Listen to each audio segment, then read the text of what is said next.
Dad removed me from the family group chat. They didn't know I pay all the bills for their house. I was sitting in my apartment Saturday morning, drinking coffee and reviewing code from Friday's sprint, when my phone buzzed with a notification.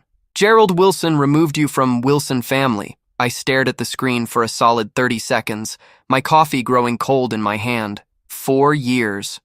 4 years of paying every single bill for the house they lived in, and my father had just kicked me out of the family group chat like I was some distant cousin who overstayed their welcome. The last message I could see, right before the removal, was from my sister Kimberly. Finally! Now we can talk about important family stuff without Nathan's negativity. My mother had hearted the message. My father had replied with a thumbs-up emoji. I set my coffee down carefully, my hands completely steady. Most people would have called immediately, demanded explanations, maybe even cried. I did none of those things. Instead, I opened my banking app and looked at the automatic payments scheduled for the 1st of next month. Mortgage, $3, $200. Water and sewer, $120. Electric, $180. Gas, $95.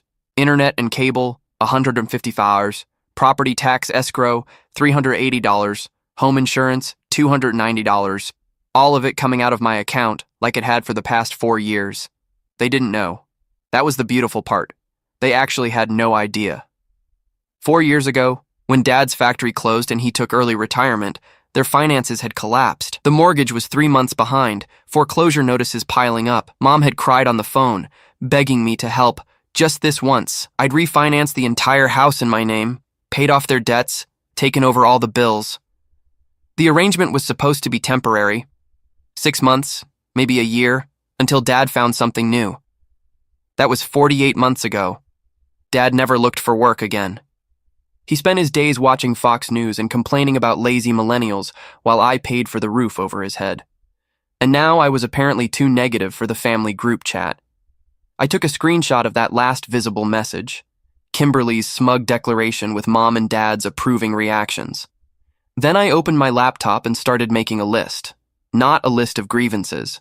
I wasn't interested in processing my feelings. This was a practical inventory of every single thing I paid for, every bill in my name, every financial string I held. The mortgage company would need 30 days' notice to add authorized users to the account. The utility companies could disconnect service within 15 days of non-payment. The property tax office would place a lien after 90 days. I didn't plan to wait 90 days. My phone rang. Mom. I let it go to voicemail. She called again immediately.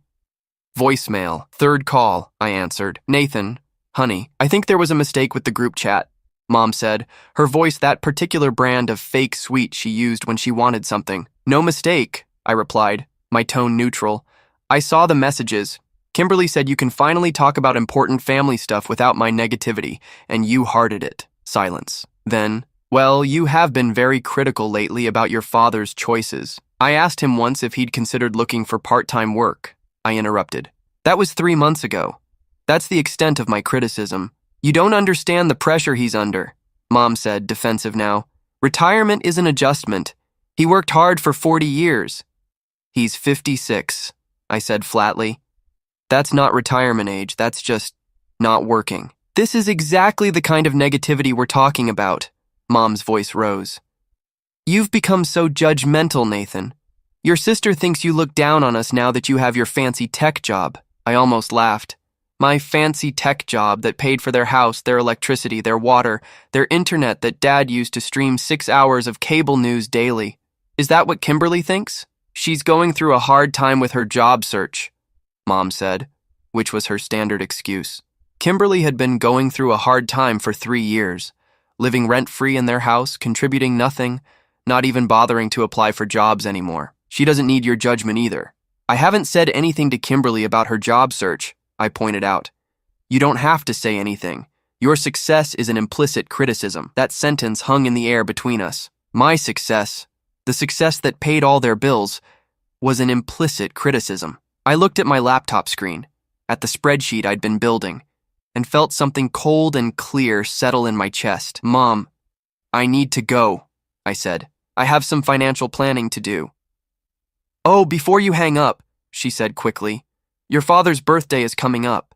We were thinking of having a family dinner at that steakhouse he likes. You know, the one where dinner for four costs $300? I finished. I remember.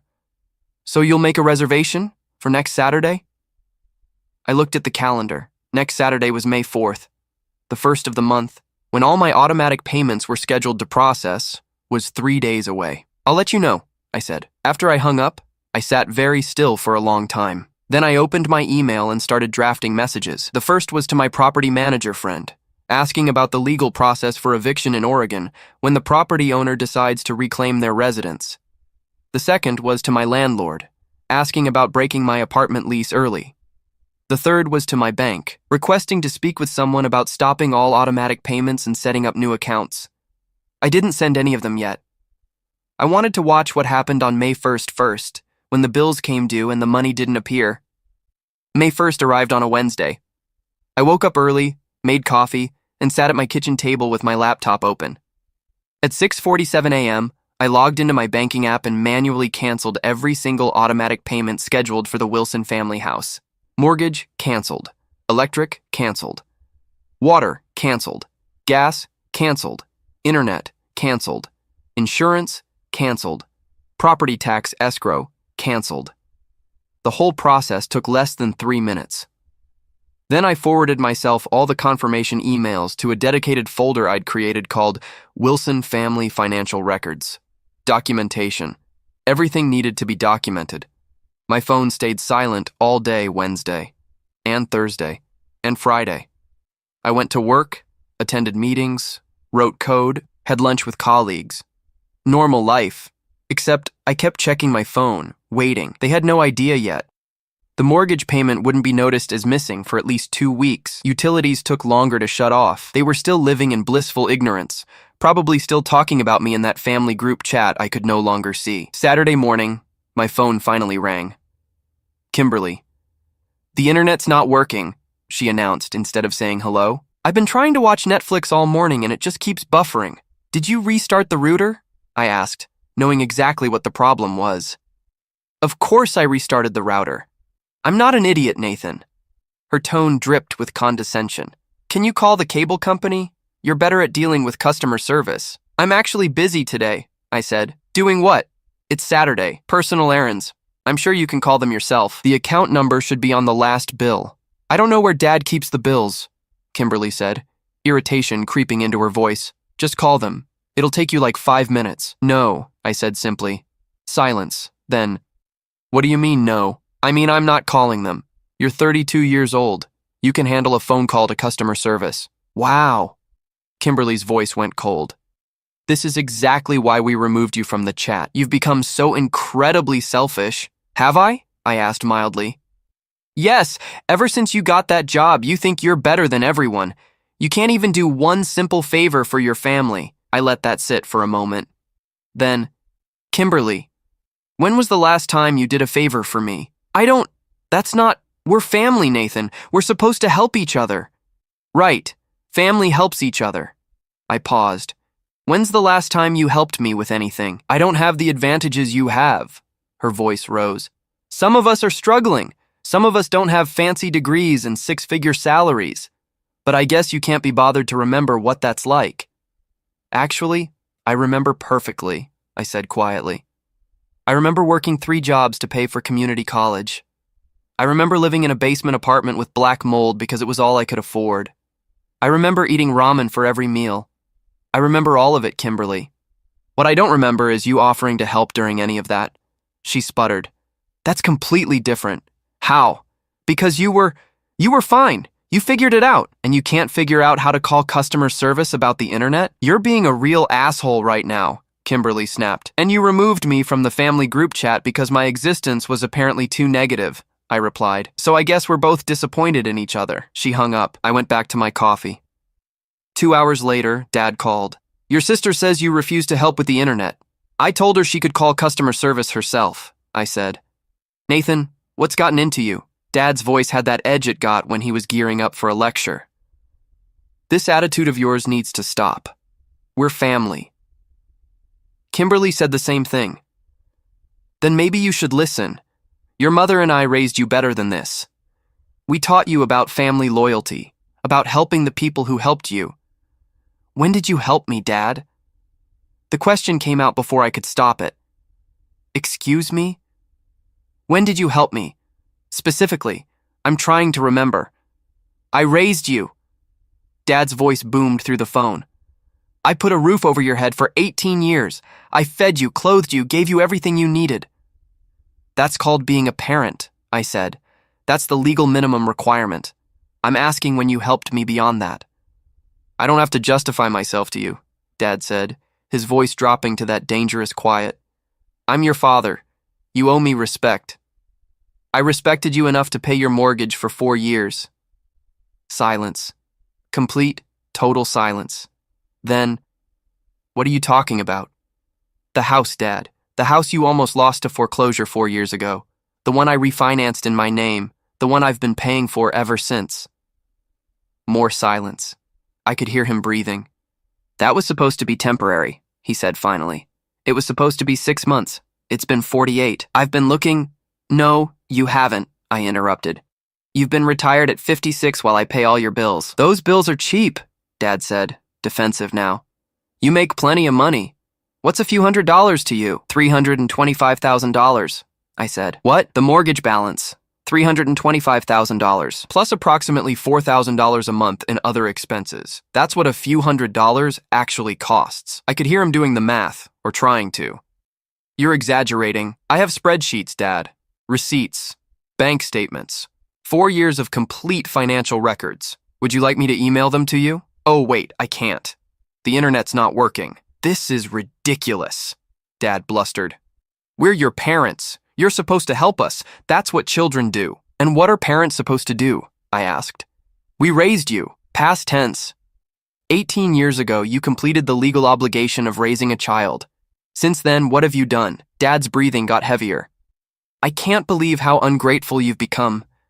Your mother is going to be heartbroken when I tell her about this conversation. Tell her whatever you want, I said. I'm not in the family group chat anymore anyway. He hung up without another word. I sat there, phone in my hand, and felt nothing. No guilt, no anger, no satisfaction. Just a strange, hollow calm. 4 years of resentment I'd been pushing down had finally surfaced, and now that it was out, there was just emptiness. My phone buzzed with a text from a number I didn't recognize. Then I realized it was the family group chat. Someone had added me back, probably so they could yell at me collectively. The messages were already flying. Kimberly. Can you believe him? He's acting like he's done us this huge favor by helping with the house. Mom. I'm so upset I can barely type after everything we've done for him. Dad. He's completely out of line. Someone needs to remind him where he came from. Kimberly. He's always been selfish. Remember when he wouldn't co-sign my car loan? Mom. He said he couldn't afford it, but he was already making good money by then. Dad. He just didn't want to help his sister. Same as now. I watched the messages pile up, each one building on the last, creating a narrative where I was the villain and they were the victims. Not once did any of them mention the mortgage, the utilities, the 4 years of payments. It was like that part didn't exist in their version of reality. Then I saw it. The message that made my decision final. Kimberly. Honestly, I think we should just cut him off completely. We don't need his negativity or his money. Mom, maybe you're right. We've been doing fine without his help. Dad. We managed before Nathan came along. We'll manage again. I screenshotted every message. Then I typed my response. Nathan, you're absolutely right. You don't need my money. Starting today, you won't have it. I removed myself from the group chat before they could respond, then blocked all 3 numbers. Then I